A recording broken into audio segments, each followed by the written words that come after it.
Ya hemos dejado ya 4 capítulos. Hemos utilizado la palabra rea para diferenciar los 6 capítulos, ¿verdad? Los primeros 2, doctrina, ¿verdad? Y donde Pablo nos enseña, hace una presentación de quién es, presenta sus argumentos, y luego tenemos la palabra ¿qué es E? ¿Recuerdan qué es E? Exhortación, ¿verdad?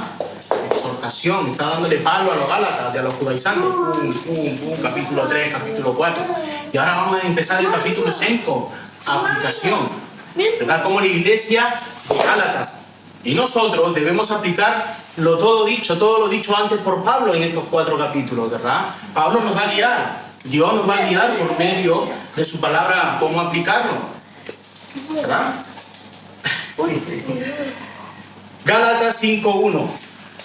Eduardo, léelo cuando salga ahí.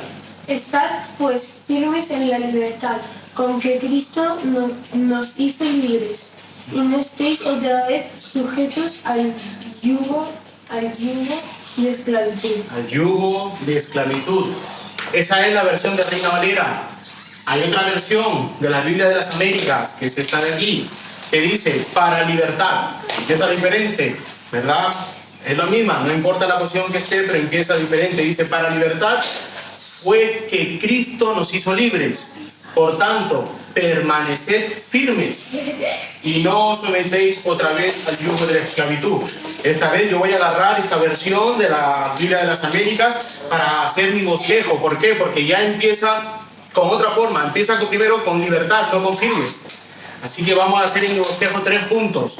El primer punto es Cristo nos hizo libres. El segundo punto, estar firmes en libertad. Firmes en la libertad. Y mi tercer punto va a ser una advertencia del peligro que nos acecha. Ese peligro que nos acecha. ¿Vale? ¿Cómo terminamos el capítulo 4? ¿Recuerdan cómo acabamos el capítulo 4? Una alegoría. Una alegoría, ¿verdad? De estos dos pactos, ¿verdad? Es una diferencia entre el pacto antiguo y el nuevo pacto. Utiliza a Sara para el nuevo pacto y ¿a quién más? ¿Cómo se llamaba la concubina de Abraham? Agar, ¿verdad? Agar, con su hijo Ismael, ¿verdad? Los hijos de la esclava. Y les dice, a los judíos les dice, ustedes son ese pueblo, esa Jerusalén actual, ¿verdad? En esclavitud. Mientras que a Sara le dice que ustedes son esa esclavitud, no, esa libertad, ¿verdad? Ese nuevo nacimiento sobrenatural que viene por el Espíritu, ¿verdad? Esa es la alegoría que utilizó. Pero yo hice una transición entre el capítulo 4 y 5, hice una transición, ¿verdad? ¿Qué transición hice? La ley de Cristo y la ley de Dios, ¿verdad? Es como resume Jesucristo en Mateo, como resume la ley de Dios, ¿verdad? Que dice amarás a Dios con todo tu corazón, con toda tu mente. Esa es la primera ley, ¿verdad? Y la segunda ley es semejante a esta. ¿Cuál era? Amarás a tu prójimo. Y vimos ahí la parábola de quién? Del buen samaritano, ¿verdad? Cómo se ve ahí cuando refuta Jesús a los judíos, ¿quién es mi prójimo? Y él dice, ¿y quién es su prójimo? ¿Quién ayudó al samaritano? Al hombre que estaba ahí, un samaritano, ¿verdad? Ese fue justo, él se merecía ser justificado porque aplicó la ley de Cristo, la misericordia, ¿verdad? No como el sacerdote, el levita, que pasaron de frente para no contaminarse porque tenían que adorar al Señor y no tenían que contaminarse, ¿verdad? Con su moralidad, con su sistema religioso, mientras que el samaritano no se fijó en eso, se fijó en la ley de Dios. Amarás a Dios y a tu prójimo, ¿verdad? Hice una transición, ¿para qué? Porque nos está hablando de la libertad de cómo adorar al Señor, ¿verdad? Esa libertad que tenían los creyentes de Gálatas, ¿vale? Así que vamos a ir rápidamente al punto 1. Cristo nos hizo libres, teniendo en mente esta alegoría, ¿verdad? Teniendo en mente esa nueva ley que Cristo ha hecho, que ha resumido en amarás a Dios y a tu prójimo. Teniendo eso en mente, vamos a hacernos unas preguntas. ¿Cuál es esa libertad que nos está hablando en el versículo 1? Porque nos dice, para libertad fue que Cristo nos hizo libres. Para libertad fue que nos hizo libres. Por tanto, permaneced firmes y no os sometáis otra vez al yugo de la esclavitud. Entonces la pregunta es, ¿Cuál es esa libertad? ¿Quién consiguió esa libertad? ¿Quién consiguió esa libertad? La libertad con que Cristo nos hizo libre, o para libertad fue que Cristo nos hizo libre, como dice el texto. Esto nos responde ya a la segunda pregunta, ¿verdad? Ya el mismo texto nos está respondiendo quién consiguió esa libertad, que fue Cristo, ¿verdad? Ya nos está respondiendo esta pregunta. ¿Quién fue el que consiguió esa libertad? Cristo. Y podría preguntar, ¿cómo fue que Cristo lo consiguió? Porque sí, el texto nos dice que Cristo nos dio libertad, ¿sí? Pero ¿cómo fue que lo consiguió? Y es importante saber cómo es que Cristo consiguió esa libertad que tanto está hablando Pablo a los Gálatas. Sed libres, ¿verdad? Pero ¿cómo consiguió Cristo esa libertad? ¿Cómo que fue que Cristo lo consiguió? Y esto lo ha respondido Pablo a lo largo de todo el libro de los Gálatas. Pero podemos volver a recordar este acto de amor, este acto de misericordia de Dios. Sí, acto de amor, de misericordia de Dios, porque fue Dios Padre quien envió a su Hijo, la segunda persona de la Trinidad. ¿Cuántas personas hay en la Trinidad? 3, ¿verdad? El Padre, Hijo y el Espíritu Santo. Fue el Padre quien envía al Hijo, a la segunda persona de la Trinidad, para el rescate de sus hijos. Para el rescate de sus hijos, para el rescate de sus escogidos antes de la fundación del mundo, y para dar gloria a Dios. Es por este acto que se manifiesta toda la gloria de Dios y de sus atributos. El Hijo se humilló, ¿verdad? Se hizo hombre, se humilló, fue un hombre humilde, tomando un cuerpo para sí y vivir una vida de obediencia.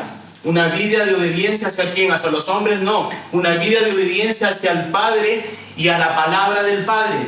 Su obediencia fue al Padre y a su palabra. Una obediencia activa. ¿Saben lo que es activa, verdad? Con actos. Yo estoy haciendo actos. Es una obediencia activa durante el tiempo que caminó en este mundo. Una vida de orden, una vida de rectitud, una vida dedicada a las labores que fueron encomendadas por su Padre, aún desde la infancia.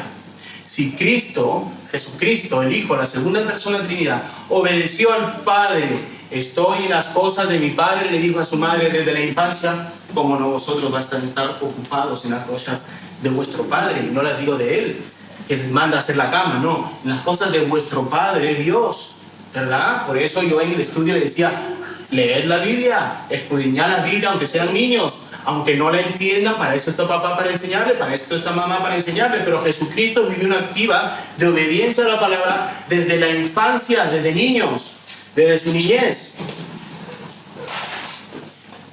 Tuvo una obediencia activa en su juventud y sobre todo una obediencia activa en su ministerio como el Mesías, esos 3 años, cumpliendo cada uno de los oficios que le fue dado por el Padre.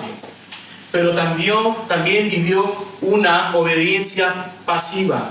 Ya no fue una activa durante que caminó estos 33 años que caminó siendo hombre, sino también una obediencia pasiva, una obediencia desde el minuto, ¿verdad? Desde el minuto 1, cuando le fue restringida, le fue cortada y fue oprimida su libertad. Cuando Jesús fue tomado preso, desde el momento que Jesús fue traicionado y tomado preso, Él tuvo una obediencia pasiva. Él se dejó. Él podría haber, no, ¿verdad? Bueno, Pedro le corta la oreja y él podría haber llevado miles de ángeles, pero no, él fue pasivo. Él se dejó tomar y ser preso. Él dejó que lo tomaran preso. Él fue pasivo. No solo fue tomado preso, sino que fue llevado a un juicio injusto, siendo él inocente. Siendo él inocente, fue declarado culpable. Fue declarado culpable. Fue llevado a una tortura sin igual. Fue una tortura sin igual, siendo completamente desfigurado por completo todo su cuerpo, todo su rostro. Jesucristo, Jesús, el hombre, fue irreconocible. La Biblia nos dice sin parecer, dice la Biblia. ¿verdad? Lo dice muy poético y puede decir que es sin parecer, que no se le podía ver el rostro como yo te veo a ti, como tú me ves a mí con la gafa y la barba. No tenía parecido, fue desfigurado su cara. Hasta el punto de que la gente, nos lo dice en Isaías, o en Ezequiel me parece, que la gente apartaba la mirada con tal de no ver ese rostro desfigurado, sin parecer, y la gente apartaba el rostro para no ver esa tortura que habían hecho en él. No solo fue torturado, sino también fue menospreciado. Y aún así no abrió la boca, no se quejó. Dice que fue como oveja al matadero, ¿verdad? Y no gritó ni cayó, sino se dejó trasquilar, se dejó torturar. Eso es lo que hacen las ovejas cuando se trasquilan, están calladitos. Él se dejó, ¿verdad? No abrió la boca.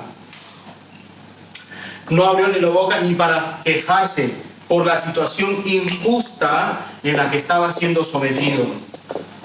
El Hijo sabía lo que le venía. Jesús, a pesar de que era hombre, también era Dios, y como hijo sabía lo que estaba pasando y sabía lo que le iba a venir. Él voluntariamente se entregó a la tarea que el Padre le encomendó. Jesucristo se entregó para ser no solamente ese sacerdote, ¿verdad?, que iba a realizar el sacrificio, sino también era el Cordero, era el sacrificio. Él era mismo el sacrificio, era el Cordero sin mancha. Esto lo llevó a una muerte dolorosa, a una muerte inhumana. Fue colgado en un madero. Y como sabemos todos nosotros, que por medio de las Escrituras nos dice que todo aquel que es colgado en un madero es maldito. Jesús es maldito, de maldición, ¿vale? De maldición. En ese preciso momento que a Jesús le es imputado, lo que estaba hablando en su momento, que es que Cristo fue maldito, fue imputado nuestros pecados, ¿verdad? Él está colgado en la cruz del Calvario y le es imputado todos nuestros pecados a Jesucristo. Él cargó con todos nuestros pecados. Es por eso que llegó a ser maldito en el madero, en la cruz del Calvario. Es en ese momento que el Padre dirige hacia él toda su ira, toda su furia contra el pecador, toda la furia que iba a ir dirigido a ti. El día que ibas a morir iba a ir dirigido a ti para agarrarte y llevarte al infierno. Es dirigido al Hijo. En la cruz del Calvario, al maldito se le imputan los pecados y toda la ira de Dios es dirigida a este hombre que está colgado ahí, que también es Dios. Toda esa ira de Dios, ¿verdad? Toda su justicia de Dios, aquella persona que lleva los pecados del mundo, incluidos los tuyos y los míos, ahí en la cruz del Calvario. La paga del pecado es la muerte. La paga del pecado es la muerte. Y aquel que llevó nuestros pecados en la cruz del Calvario debe morir. Debe morir. Y después de tanto sufrimiento y habiendo derramado su sangre como propiciación y expiación de nuestros pecados, Él pagó nuestros pecados y debía morir por ello. Es así como Jesús expiró, pero sin antes decir, tetelestai, tetelestai, todo se ha cumplido, consumado es, ya está hecho, no hay nada más por hacer, ya lo hice yo, Jesucristo, en la cruz del Calvario, ya lo hice, ya está hecho, no hay nada más por hacer, tetelestai, tetelestai, no hay nada más por hacer. Y todo esto en una sola persona de Jesucristo, y solamente en la persona de Jesucristo. Jesús consiguió en la cruz del Calvario lo que nadie, absolutamente nadie podía hacer. Y solamente Él lo hizo. Uno, por amor a su Padre. Y dos, por amor a ti. Por amor a ti. Por amor a ti. Con este sacrificio es que Jesucristo consiguió nuestra libertad. La pregunta es, ¿cómo consiguió nuestra libertad? Así es como consiguió Jesucristo nuestra libertad. Cuando Pablo le dice a los Gálatas, y Jesucristo consiguió vuestra libertad, en su mente está la cruz del Calvario, en su mente del creyente está el derramamiento de la sangre, en su mente está la ira de Dios en el justo llevando mis pecados, Dios apartando su ira de mí y llevándola a Cristo. ¿Cómo consiguió Jesucristo la libertad de los Gálatas? En la cruz del Calvario. No haciéndose un niño, humillándose y haciéndose un niño, no. Eso fue una parte. ¿Cómo consiguió nuestra libertad? En la cruz del Calvario. Pero esta libertad que es concedida por Jesucristo de nada serviría si no es aplicada a tu naturaleza caída. De nada serviría. Sí, Jesús murió en la cruz del Calvario, consiguió la libertad. ¿Cómo se me aplica? ¿Cómo se me aplica? ¿Verdad? ¿Cómo consigo yo esa libertad que Jesucristo consiguió en la cruz del Calvario? Es aquí, en este preciso momento de la salvación, que es trinitaria, entra la función del Espíritu Santo. Dios el Padre cumplió su función de enviar al Hijo. Jesucristo cumplió su función de morir en la cruz del Calvario y todo el tormento, ¿verdad? Y de resucitar en la cruz del Calvario. Al tercer día resucitó. ¿Cómo se me aplica a mí? Es ahí donde entra la función y la obra del Espíritu Santo. Es gracias a esta obra poderosa del Espíritu Santo, llevándonos a nosotros, caídos, muertos en nuestros delitos y pecados, llevándonos a los pies de Cristo, dándonos una nueva vida. Recordemos que este es lo mismo que dijo Pablo en esa alegoría sobre el Antiguo Testamento y el Nuevo Pacto, en el versículo 29 del capítulo 4. Pero como entonces el que había nacido según carne perseguía al que había nacido según ¿qué? El Espíritu. ¿Recuerdan cómo nació Isaac? Por la poderosa obra del Espíritu Santo, por la poderosa obra sobrenatural de un estéril y de un anciano medio muerto, ¿verdad? Es donde obra el Espíritu Santo y nace de la estéril que tenga fruto de Abraham y pueda nacer Isaac. Por eso es que nos dice en el versículo 29, el que había nacido según el Espíritu. Así también ahora, ¿cómo se te aplica esta libertad que Jesucristo ha conseguido? Por medio del Espíritu Santo, para que tú nazcas del Espíritu Santo. En esa alegoría que se está aplicando a nosotros, Juan 3:6. Lo que es nacido de la carne, carne es. Y lo que es nacido del Espíritu, Espíritu es. Sí, tú has nacido en la carne. Ahora debes nacer en el Espíritu. Así que, queridos hermanos, hasta ahora, todo esto que estamos viendo es una obra monergista, donde solamente está trabajando la persona de la Trinidad, en ningún momento estás trabajando tú. El Padre, el Hijo y el Espíritu Santo trabajando trinitariamente, sincronizadamente, podemos decirlo hoy en día, ¿verdad? Trabajando para la salvación de los hombres, trabajando las tres personas de la Trinidad, donde nosotros, seres creados, criaturas caídas en nuestros delitos y pecados, no aportamos absolutamente nada más que nuestro pecado. Solamente aportamos nuestro pecado, porque todo aquel que nace muerto en sus delitos y pecados. Y en esta obra trinitaria, el Padre, el Espíritu Santo y el Hijo están trabajando ellos tres, y tú no estás dentro de esto, ¿verdad? Esta es una obra trinitaria. Tú solamente es un trabajo monergista. Es el Espíritu Santo, así como también protegió en la concepción, así como resucitó de los muertos a Jesucristo, así como en nosotros realiza esta obra poderosa de transformación, regeneración, o como llamamos comúnmente, nuestro nuevo nacimiento. Nuestro nuevo nacimiento.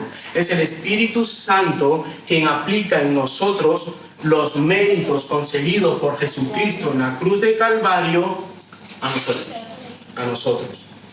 Ahora, amados hermanos, es donde nosotros se ha realizado esta obra poderosa de Dios. Ahora es en este momento donde se realiza esta obra en nosotros. Amados hermanos, todo esto es por misericordia inmerecida. Una misericordia inmerecida. Tú no hiciste nada para que Dios tenga misericordia de ti. No hiciste nada. Tú eras un pecador más en tus delitos y pecados. Tú te encontrabas muertos en tus delitos y pecados. Tú no buscabas a Dios ni querías buscarlo.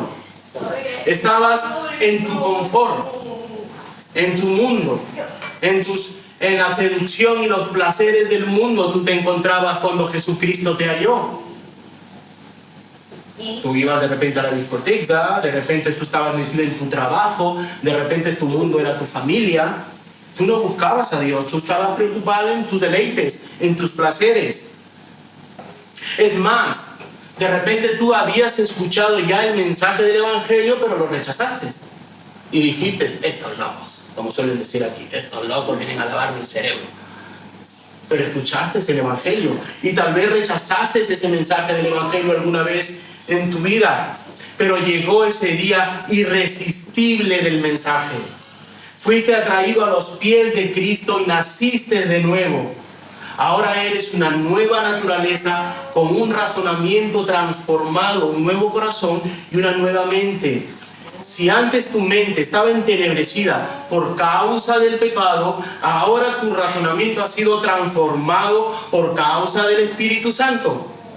Y todo esto a la vez va teniendo claridad poco a poco. Tú vas teniendo una claridad, un entendimiento y vas descubriendo y entendiendo los misterios que estaban escondidos. Los misterios que estaban escondidos en la palabra de Dios y que antes tú no podías entender. Aunque fueras un niño leyendo la palabra y no entendieras, el día que nacerás de nuevo del Espíritu Santo, veas los misterios y te hará entender los misterios mientras que tú hayas nacido de nuevo. Y en ese momento en que tú dices, wow, ¿cómo es posible? ¿Cómo no lo vi antes? Si ya había leído la Biblia, ¿cómo no lo vi antes? Porque ahora es el Espíritu Santo trabajando en ti. Segunda de Corintios 3:18. Por tanto, todos nosotros, mirando a cara descubierta, como un espejo, la gloria del Señor, somos ¿qué? Transformados de gloria en gloria en la misma imagen como el Espíritu, como por el Espíritu del Señor, la obra del Espíritu Santo. Efesios 4:22-24.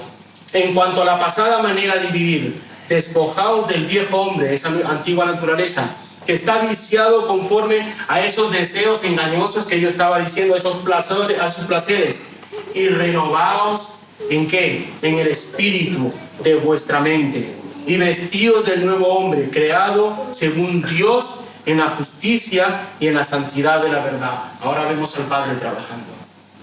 Romanos 12:2. No os conforméis a este siglo, sino transformaos por medio de la renovación de vuestro entendimiento, para que comprobéis cuál sea la buena voluntad de Dios, agradable y perfecta. No solamente es transformado nuestro corazón, nuestra mente, sino también es nuestro razonamiento transformado. Amados hermanos, una obra todopoderosa y monergista de forma vertical que viene desde lo alto, donde nosotros no participamos absolutamente en nada. Es por ello que la salvación es por gracia y misericordia, porque tú no actúas, es Dios actuando por gracia en ti. Es un regalo de Dios que le plació regalar a todos aquellos que han querido dar, como dice la carta de Efesios, su fe, ¿verdad? Dios efectuando esa fe y han querido dar ese paso, esa fe de creer. Efesios 1, de 3 al 14. ¿Lo puede leer, Pepe? Bendito sea el Dios y Padre de nuestro Señor Jesucristo, que nos bendijo con toda bendición espiritual en los lugares celestiales en Cristo, según nos escogió en Él antes de la fundación del mundo, para que fuésemos santos y sin mancha delante de Él, en amor, habiéndonos predestinado para ser adoptados hijos suyos por medio de Jesucristo, según el puro afecto de su voluntad, para alabanza de la gloria de su gracia, con la cual nos hizo aceptos en el amado, en quien tenemos redención por su sangre, el perdón de pecados según las riquezas de su gracia, que hizo sobreabundar para con nosotros en toda sabiduría e inteligencia, dándonos a conocer el misterio de su voluntad, según su beneplácito, el cual se había propuesto en sí mismo de reunir todas las cosas en Cristo, en la dispensación del cumplimiento de los tiempos, así las que están en los cielos como las que están en la tierra. En él, asimismo, tuvimos herencia, habiendo sido predestinados conforme al propósito del que hace todas las cosas según el designio de su voluntad, a fin de que seamos para la alabanza de su gloria, nosotros los que primeramente esperábamos en Cristo, en él también vosotros, habiendo oído la palabra de verdad, el evangelio de vuestra salvación. Muy bien. Efesios 1:3-14. Fuimos escogidos antes de la fundación del mundo, nos dice. Fuimos hechos santos y sin mancha delante de él. Por amor, habiéndonos predestinado, nos adoptó como hijos. Mira todas las bendiciones que tienes. Ya hemos estudiado esto hace un año. Adoptados hijos suyos por medio de Jesucristo, según por el aspecto de su voluntad. Todo esto por su voluntad, para la alabanza de su gloria y de su gracia, ¿verdad? En que fuimos aceptos. No que nosotros aceptamos a Cristo. Dice que fuimos aceptos. Nosotros, por la sangre de Cristo, fuimos aceptos en el amado. Dios nos acepta por la sangre de Cristo. Diferente a lo que nos enseñan, ¿verdad? En otras iglesias. No, tú tienes que aceptar a Cristo, ¿no? Tú no tienes que aceptar a Cristo. Es Dios que te acepta por la sangre de Cristo. Somos aceptos en el amado, en Cristo. Dios nos acepta en Cristo porque fue Cristo, como ya hemos dicho, que hace la obra. Sí, tú tienes que creer, sí, pero no aceptar. Tienes que creer, ejercer eso de creer, ¿verdad? Tú tienes que arrepentirte de tus pecados y creer. Pero nos dice que somos aceptos en el amado. ¿En quién? En que tenemos redención por su sangre, ¿verdad? Dice también que vino Jesucristo a reunir a todos estos que fueron escogidos para la alabanza de su gloria. Ya todo lo hemos visto, ¿verdad? Todo esto lo hemos estudiado detenidamente. Cómo Jesucristo vino a reunir a todos aquellos que el Padre le dio.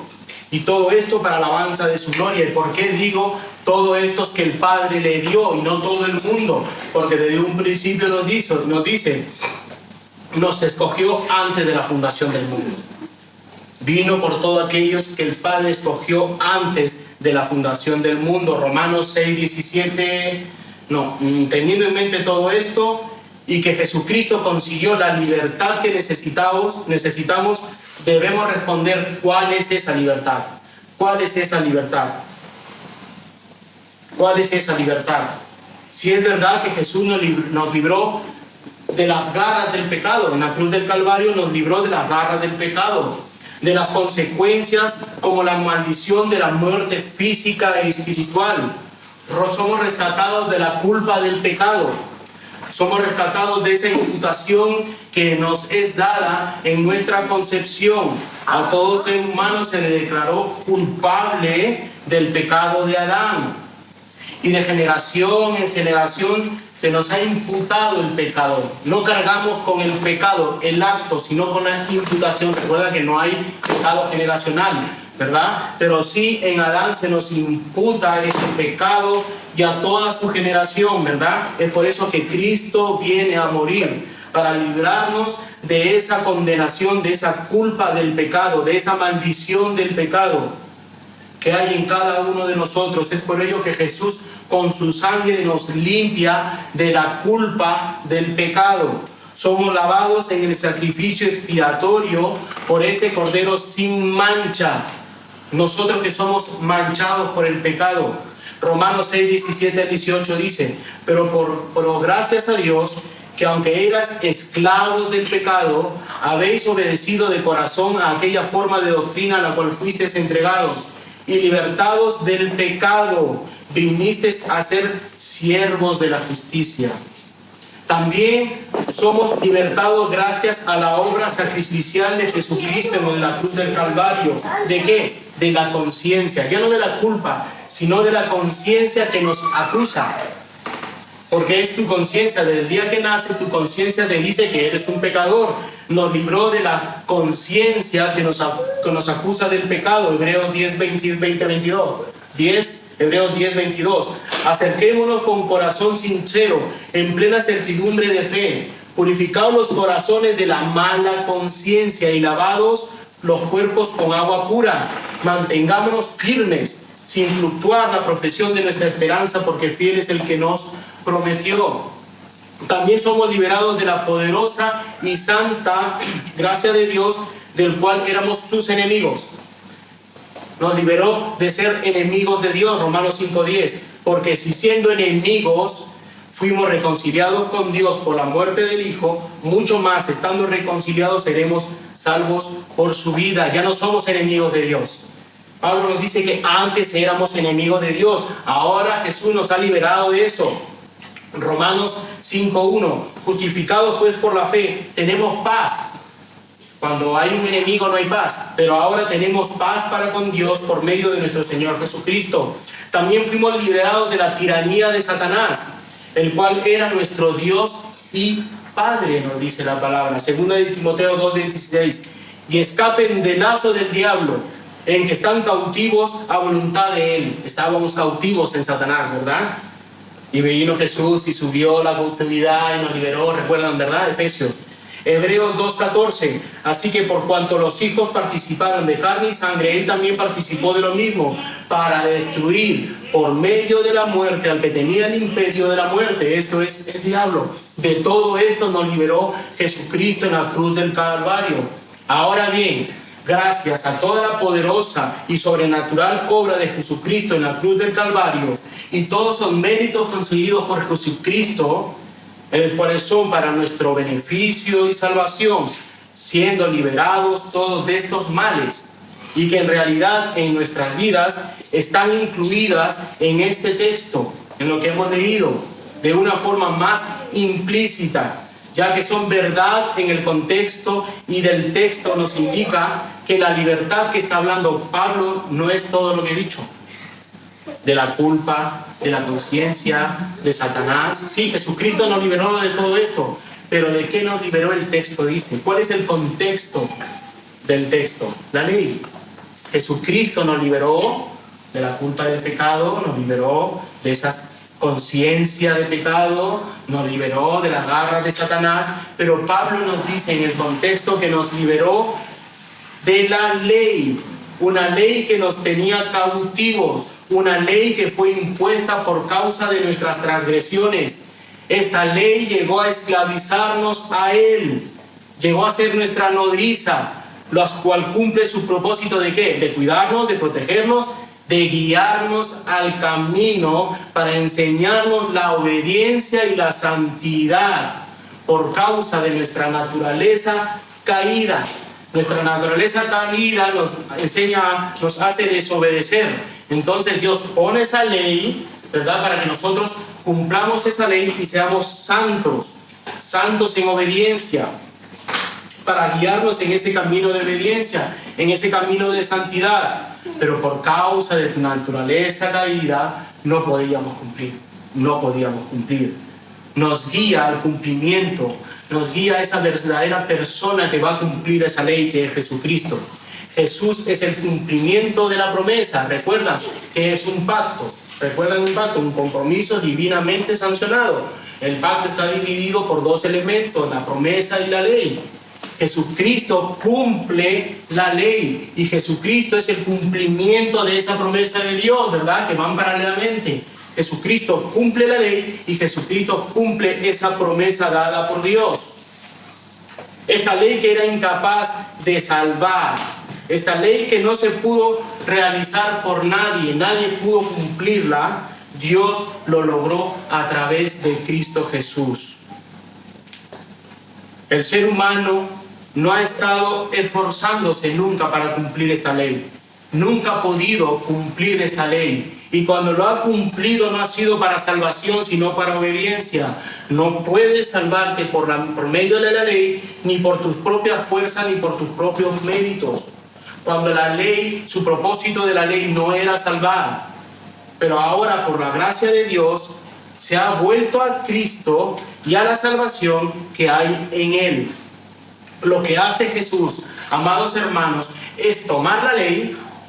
Jesús hace tomar la ley, cumplir la ley, ¿verdad? Porque Él es el cumplimiento de esa ley, Él es el cumplimiento de la promesa por medio de la fe que nos justifica. Ahora toma esta ley, cumple esta ley, pero también por medio del Espíritu Santo que nos transforma y nos vuelve nuevas criaturas en una nueva naturaleza. Ahora Jesús ha tomado esa ley y ahora el Espíritu Santo que te ha transformado en una nueva criatura, Jesús que ha tomado esa ley, ahora te la da a ti. ¿Te das cuenta? En la cruz del Calvario Jesús toma esa ley, el Espíritu Santo te transforma y ahora que eres nueva criatura te devuelve esa ley. Es lo que hizo Mateo, ¿verdad? Cuando le preguntan, ¿verdad? ¿Cómo seré salvo? Pues cumpliendo la ley. Les da otra vez la ley, les da el espíritu de la ley. Ahora Jesús ha tomado esa ley, que ha derogado esa ley, o al menos alguna de esas leyes que son ceremoniales, civiles, judiciales, ¿verdad? Siendo el cumplimiento de esa ley, ha derogado algunas. Ahora toma esta ley y se la devuelve a los hijos de Dios con esa nueva naturaleza, con una nueva ley moral escrita en sus corazones para que la puedan cumplir. Antes que no podías cumplir la ley, ahora como nueva criatura puedes cumplirla. Esta ley es resumida por Jesús en el Evangelio de Mateo, el cual predicamos la semana pasada, en Mateo 22. Maestro, ¿cuál es el gran mandamiento de la ley? Jesús le dijo, amarás al Señor, a tu Dios, con todo tu corazón, con toda tu alma, con toda tu mente. Este es el primer mandamiento y grande mandamiento. Y el segundo es semejante, amarás a tu prójimo como a ti mismo. De estos dos mandamientos depende toda la ley y los profetas. Amados hermanos, esto debe llevarnos y llenarnos de humildad, de ser humildes y sobre todo llenarnos de gozo por ser libres de tanto pecado que nos acusaba, de tanta ley que nos acusaba. Ahora debe llenarnos de gozo que somos libertados por Cristo Jesús. Ahora nos debemos llenar de gozo porque ahora podemos cumplir la ley de Dios que tanto atesoraba en nuestro corazón. El Salmo 119:11 dice, en mi corazón he guardado, atesorado tus dichos para no pecar contra ti. Si antes no podías cumplirlo, ahora lo atesoras y lo guardas. Ahora Pablo nos pide que nos mantengamos firmes en esta libertad conseguida por Jesucristo, aplicándolo, imputándolo en nosotros. El punto 2 dice, estar firmes en la libertad. La persona que es realmente libre ya no actúa por coacción de la ley, sino que sirve a Dios voluntariamente con alegría en el corazón. Amados hermanos, si han podido captar la secuencia del argumento de Pablo en una defensa por el Evangelio por medio de la sola fe, una justificación por la sola y nada más que la fe, nos argumenta que esta libertad que ha sido concebida por Jesús en la cruz del Calvario, una libertad del pecado y una libertad de la ley. ¿Para qué? ¿Para qué? Somos regenerados, somos transformados, hemos nacido de nuevo, nuestra razón ha sido transformada, así que tenemos un espíritu y una razón a la imagen de Cristo, a la imagen de Cristo. Nos argumenta que esta libertad ha sido conseguida por Jesucristo en el Calvario, una libertad del pecado y de la ley. Pablo pasa de una defensa de la salvación por la fe a la santificación. Eso es lo que nos está trasladando Pablo a los Gálatas. Vosotros haber sido liberados, ahora deben ser santos. Ahora deben ser santos. Una santificación progresiva. Una santificación progresiva. Es para ello que fue dada la ley, para atesorarla, para guardarla. No en una caja fuerte ahí en mi habitación, no, sino en nuestros corazones en obediencia.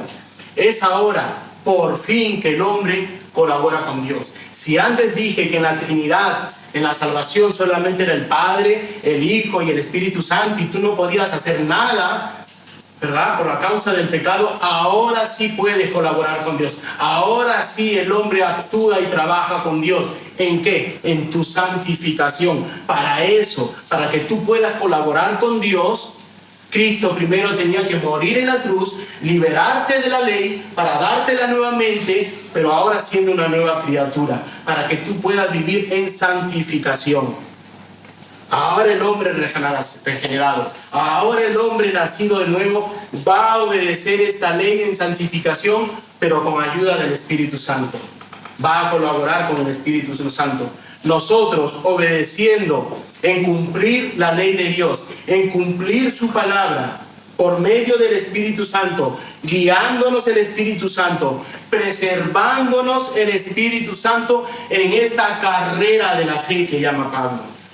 Ahora nuestra voluntad regenerada, transformada, liberada, puede ver el camino de libertad que hay en Cristo Jesús. Ahora tú amas a Dios y deseas cumplir su palabra, deseas cumplir su ley. Juan 14, 23 al 27 respondió Jesús y le dijo: el que me ama, mi palabra guardará, y mi Padre le amará, y vendremos a él y haremos morada con él. El que no me ama, el que no ha nacido de nuevo, no guarda mis palabras, y la palabra que habéis oído no es mía, sino del Padre que me envió. Os he dicho estas cosas estando con vosotros, mas el Consolador, el Espíritu Santo, quien el Padre enviará en mi nombre, Él os enseñará todas estas cosas y os recordará todo lo que yo os he dicho. La paz os dejo, mis paz os doy. Yo no os la doy como el mundo la da. No se turbe vuestro corazón ni tengan miedo. Por eso estoy diciendo que en la santificación colaboras con el Espíritu Santo, el cual Padre envió. Pero pastor, ¿qué es esto de santificación progresiva? ¿De qué estás hablando? En palabras de la teología sistemática de Millar Erickson, la santificación progresiva significa la transformación continuada del carácter moral y espiritual, de manera que la vida del creyente llega a reflejar la realidad, la posición que él o ella ya tiene vista por Dios. Paul Washer dice al respecto: pienso en el versículo de Pedro donde habla sobre el crecimiento de la gracia, el conocimiento del Señor Jesucristo. ¿Sabes? Es útil pensar en cómo es el crecimiento de los niños, el crecimiento de las plantas. El crecimiento es algo que de un día para otro no puedes ver. No puedes ver un cambio drástico, sino a través de los largos periodos de tiempo hay mucho cambio. Y el crecimiento de nuestra santificación es similar a eso. Nos conformamos cada vez a la imagen de Cristo.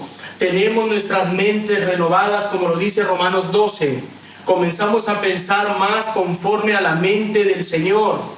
Respondemos al Espíritu Santo y lidiamos con el pecado cuando surge. Aplicamos Romanos 6 a los problemas del pecado en nuestras vidas, sobre las cuales el Señor promete que debemos tener victoria, para que el pecado no tenga dominio sobre nosotros. Así que nos ocupamos cada vez más en cuestiones del pecado. Nuestra vida está cada vez más controlada por el Espíritu Santo. Llegamos a vivir más como el ejemplo y la enseñanza de nuestro Señor en las Escrituras. A medida que hacemos esto, ocurre esa santificación progresiva. Pablo nos demanda una santificación en guardarnos y cumplir la palabra. Amo y cumplo su palabra en libertad, con plena voluntad, con mi libre albedrío obtenida en el sacrificio de Cristo Jesús en el Calvario. Ahora bien, Pablo nos demanda con un imperativo. Así que no es solamente una voluntad de hacerlo, sino que es un imperativo. Por tanto, permaneced firmes, una orden. Estad pues firmes en la libertad con que Cristo nos hizo libre. Es una orden de estar firme, un imperativo. No solamente es un acto de amor, un acto de obediencia. Nuestra santificación progresiva es una orden de llegar a una santificación final cuando Cristo regrese. Es una orden de Dios. Dios nos demanda a estar firmes en esta libertad. Si nos mantenemos firmes, ¿verdad? Nos mantenemos libres en una libertad y en una santificación progresiva. Ahora, si no te mantienes firme, hay consecuencias de los cuales los Gálatas están viviendo en sus propias carnes. Segunda de Tesalonicenses 2:15, así que amados hermanos, estad firmes y retened la doctrina que habéis aprendido, sea por palabra o por carta nuestra. Aquí se prescribe la perseverancia de la lucha contra la voluntad de la esclavitud. Los Gálatas habían estado corriendo maravillosamente, pero no continuaron así. En realidad se habían vuelto al revés, ¿recuerdan? Lo que Pablo dice entonces es que deben estar firmes contra sus oponentes. Continuar de esa manera, estar firmes, no es una estatua, ¿verdad?, ahí inexpugnable a causa de las murallas que nos protegen, sino un árbol firmemente arraigado en medio de la tormenta. Aún mejor, la idea es de un soldado en el medio de la batalla. En lugar de huir, ofrece resistencia al enemigo. ¿Cómo estás tú, hermano y hermana? ¿Estás firme en la palabra? ¿Estás firme en la verdad? ¿Estás firme en los mandamientos de Dios? ¿Estás firme obedeciendo a la ley de Dios? Amados hermanos, estás viviendo en esta carrera del cristianismo, que no es nada fácil. Cada uno vive en sus propios martirios. Cada uno mortifica su pecado. Cada uno trabaja en sus áreas. Y es lo que nos demanda Dios, mortificar nuestro pecado en medio de esta carrera. Nos demanda vivir una vida cristiana en santificación, mortificando el pecado y cumpliendo su palabra.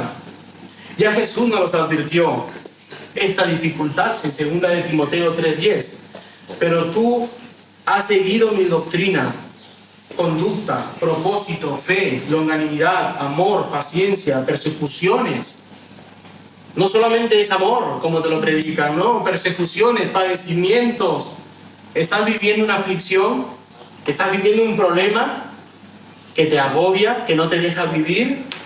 Jesús no te dijo que vivirías en esas persecuciones. Jesús no te dijo que vivirías en padecimientos como los que sobrevinieron en Antioquía, hermanos que ya han vivido esos mismos problemas que tú tienes en Iconia, en Listra, persecuciones que he sufrido, dice Pablo, y de todas me ha librado el Señor. ¿Qué esperas? ¿Que el Señor te va a librar? Te va a librar. Y también todas las que vivimos piadosamente en Jesucristo padecerán persecución. Tú que vienes al cristianismo vas a vivir persecución de malos hombres y engañadores que irán de mal en peor, engañando y siendo engañados. Pero tú persiste, tú en lo que has aprendido y te persuadiste, sabiendo lo que has aprendido y que desde la niñez has sabido las sagradas escrituras, las cuales te pueden hacer para la salvación por la fe en Cristo Jesús. Sí, amado hermano, Pablo nos ordena cuidarnos del pecado, a mantenernos en esta santificación y en obediencia de la ley, en libertad que nos ha dado Cristo, pero también nos advierte de un peligro, en mi último punto, una advertencia que nos acecha, un peligro que nos acecha, y no estáis otra vez sujetos al yugo de la esclavitud. Nuevamente Pablo nos da una orden. Primero una orden de estar firmes, ahora nos da un imperativo de estar sujetos a algo, que no te sujetes a algo, en este caso al yugo de la esclavitud. El yugo es un instrumento de madera que se coloca por la cabeza o por el cuello a los bueyes o a las mulas para trabajar en el arado, en el empuje de un carro de trabajo. Así que Pablo nos ordena a no estar sujetos en este yugo que se pone en el cuello, ¿verdad? A este yugo que te autoimpones en el cuello, porque no es Dios, eres tú que te lo autoimpones, te está ordenando a ti. Los hermanos de Galacia escucharon el evangelio de la justificación por medio de la fe. Ellos fueron liberados de la esclavitud de la ley. Ahora estos hermanos se han hecho oídos sordos al mensaje de la verdad por medio del apóstol Pablo. Han prestado oídos, han prestado su mente, han prestado su corazón a un falso evangelio de fe más obras de la ley, para el cual deben obedecer por completo toda la ley, empezando por la ley ceremonial, en mutilarse la carne, la circuncisión. Así, circuncidándose, mutilándose la carne, entrarían a un sistema religioso basado solamente en obras, solamente en obras. Esta búsqueda de la salvación por medio de las obras te lleva a un legalismo dentro de la iglesia de Galacia, porque si no te mutilas la carne, no eres salvo. Nos lleva a un legalismo. Estos hermanos han puesto en su cuello una pesada carga que no pueden llevar. Sostenerlo con sus propias fuerzas e incluso con estos propios judíos no podían sostener. Y hasta Pedro les llama la atención a sus conciudadanos y les dice en Hechos: ahora pues, ¿por qué tentáis a Dios poniendo sobre la cerviz de los discípulos un yugo que ni nuestros padres ni nosotros hemos podido llevar? ¿Se dan cuenta? Los gálatas, los judaizantes, poniéndose un yugo que ni ellos mismos podían llevar. Ahora Pablo nos insta y nos ordena a no estar sujetos a ese yugo, el cual fuimos libres, al cual fuimos libres por medio de la palabra. Otra vez, y no estéis otra vez sujetos al yugo de la esclavitud. Los hermanos creyentes de Galacia fueron liberados de la esclavitud de la ley. Pronto se olvidaron del evangelio, hicieron oídos falsos, a falsos apóstoles, a falsos profetas. Siguieron un falso evangelio de salvación, de fe más obras. Se autoimpusieron un yugo en el cuello en el cual no podían cumplir. Y es lo que hoy en día se hace muchas veces en muchas iglesias. Te ponen yugos y cargas que no puedes cumplir. Ahora Pablo se dirige a ellos con la palabra de Dios, a una gran y amplia defensa del evangelio para llamarlos a la reconciliación, que los gálatas pueden reaccionar de su desvío, ¿verdad? Arrepentirse de su desvío y regresar a la senda de la palabra. Les dice: no estéis otra vez sujetos al yugo de la esclavitud de la cual no pueden salir. Hermanos, hemos vivido lo mismo que los gálatas. Hemos salido de iglesias donde se predicaba de todo menos el evangelio. Iglesias preocupadas más por el crecimiento económico de la iglesia o de sus líderes, pero no preocupados en las ovejas. Iglesias que llaman al frente a recibir el bautismo del Espíritu Santo sin importarles la condición moral de estas personas que están saliendo al frente, sin importarles si han nacido de nuevo, sin importarles si han escuchado el evangelio. Solo quiere que salgan y reciban ese bautismo. No les llaman al arrepentimiento, no les llaman a la convicción del pecado, no llaman a depositar su confianza en la obra sobrenatural de Jesucristo en la cruz del Calvario, como he empezado yo con el texto. ¿Cómo consiguió Jesucristo la libertad? En la cruz del Calvario. No te predican eso, solo quieren que salgas al frente, ¿verdad?, a que recibas el Espíritu Santo, convirtiendo la iglesia en dos clases de cristianos: aquellos que recibieron a Cristo y aquellos que son sobrenaturales en esa esfera del bautismo del Espíritu Santo. Dividen a la iglesia en un legalismo, poniendo cargas que no pueden soportar. Ahora yo digo, ¿dónde descansa tu fe? ¿Dónde descansa tu fe? ¿Acaso no descansa en la obra de Cristo en la cruz del Calvario y en su resurrección? Siendo el Evangelio de Jesús la piedra angular donde los constructores, apóstoles y profetas, el cual nosotros sobreconstruimos en la iglesia de Cristo, construimos la iglesia con la palabra de Dios. No es nuestra base el bautismo del Espíritu Santo. No es nuestra base la llenura del Espíritu Santo. No es nuestra base los dones espirituales y sobrenaturales del Espíritu Santo. No es eso. Nuestra base es la vida, la muerte, la resurrección de Cristo. Lo demás es añadidura. El bautismo, los dones, la llenura son añadiduras del Espíritu Santo. Nuestra base es Cristo, su vida, su muerte y su resurrección. Es por ello que consiguió esta libertad en nosotros. Amados hermanos, ¿estamos alertas a las sutilezas del enemigo? ¿Estamos alertas a sus engaños que vienen por todos los francos disfrazados con un bonito mensaje? No se imaginan lo que está pasando en Alcantarilla. No se imaginan lo que está pasando en Murcia. Los bonitos mensajes de resurrección de muertos. Están resucitando muertos en las calles. No en la resaca. No van a la resaca donde todo el mundo pueda ver. No. Así lo están vendiendo aquí en Alcantarilla, este mensaje. Te lo están vendiendo así. ¿Estás alerta a estos mensajes, a estos engaños? ¿Dios puede resucitar muertos? Sí. Él lo puede hacer. Pero hacer un espectáculo en la calle, no lo va a hacer. No lo va a hacer. Es más, aquí hay muchos muertos que han resucitado, ¿verdad? Que han venido a nueva vida en Cristo Jesús.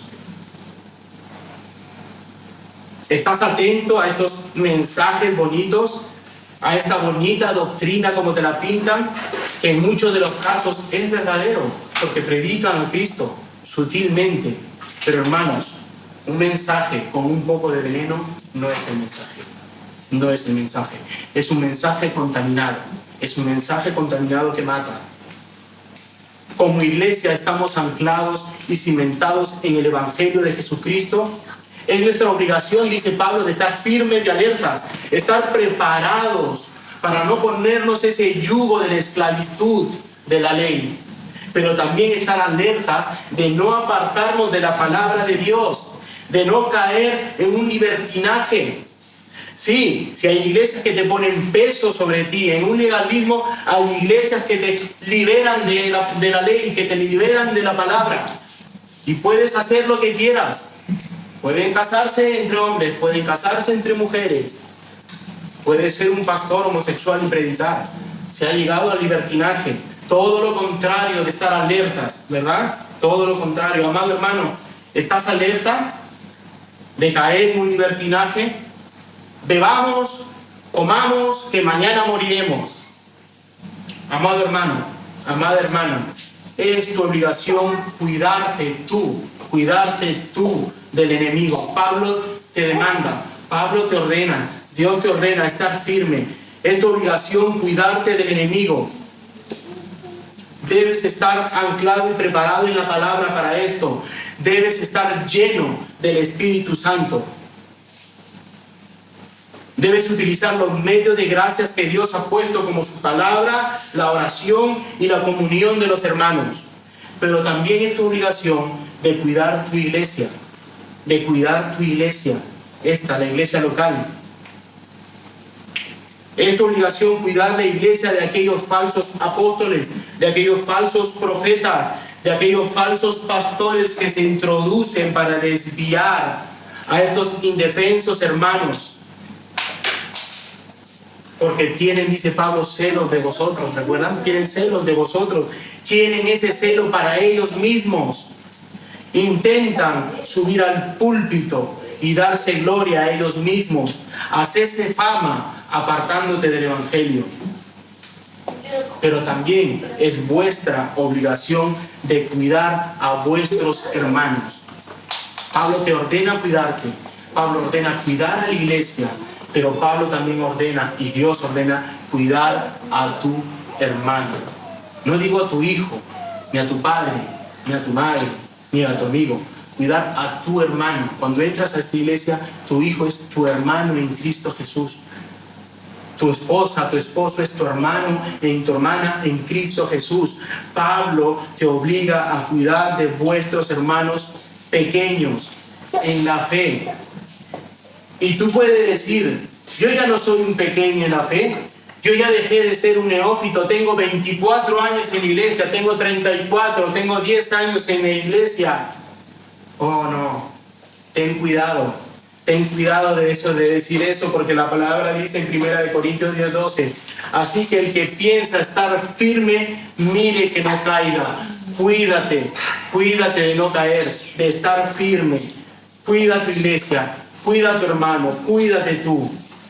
Amados hermanos, estemos alerta, no bajemos la guardia.